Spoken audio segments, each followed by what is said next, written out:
Mäpä kerron sulle.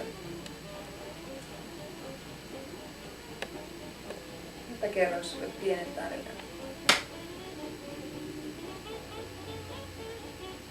Niin kuin mä kerron nyt.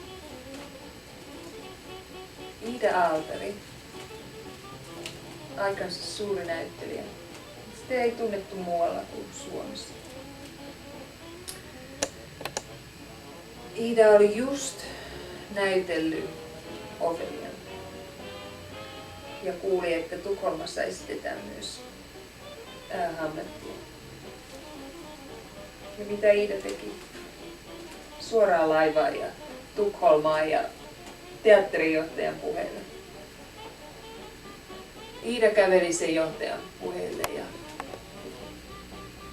sanoi, että mä oon teidän seuraava Ofelia. Tosta vaan. Mitä tää on? Eikö se pysty järjestämään mulle yhtä ainoata pientä tapaamista? Pientä tapaamista. Ei tarvi olla kuin 5 minuuttia. 5 minuutissa mä pystyisin selittämään Elli Tolvalle, joka setään on tehnyt hiton paljon enemmän kuin kukaan täällä. No? Ja Pipi!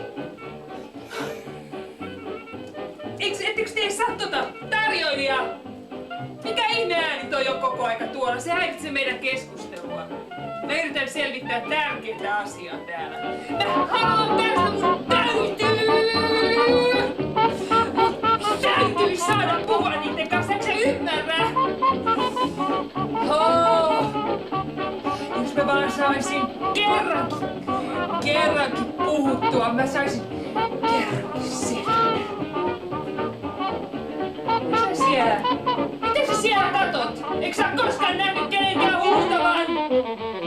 Eikö sä ole nähnyt kenenkään huutavan? Ja minähän annan...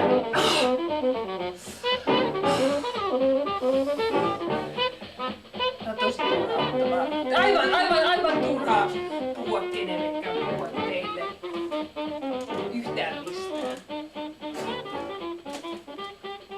Aivan turhaa. Aivan kuin ois suolapatsaita. Ihmiset jäävät tuijottamaan täällä.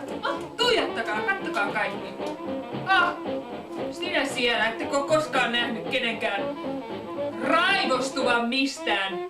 Tällä tavalla ilmaistaan tunteita.